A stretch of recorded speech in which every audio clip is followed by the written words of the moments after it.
சில பேர் நினைக்கிறாங்க, இந்த பூமி எனக்கு நிரந்தரமானதுன்னு சொல்லி, கார் வேணும், சொத்து வேணும், வயல் வேணும், எல்லாத்தையும் சேர்த்து வச்சுட்டு நான் இங்கேயே இருக்க போறேன்னு நினைச்சிட்டு இருக்கிறாங்க.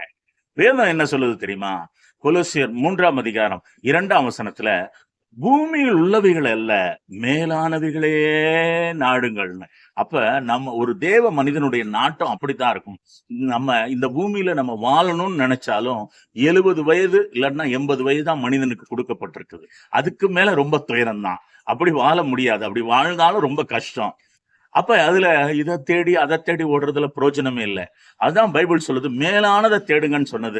கிறிஸ்து தேவனுடைய வலது பரிசத்தில் வீற்றிருக்கிற மேலானதே தேடுங்கன்னு. அப்ப நம்ம எண்ணமும் வாஞ்சையும் எங்க இருக்கணும்னா, நம்ம ஆண்டவர் இருக்கிற அந்த இடத்தின் அருகில மறுமையிலே நாம் வாழ வேண்டும் என்கிற ஒரு எண்ணம் நமக்கு வாஞ்சையும் நமக்கு இருக்கணும்னு சொல்லி பைபிள் போதிக்குது. நாம் அப்படியே வாழ்வோம். God plus.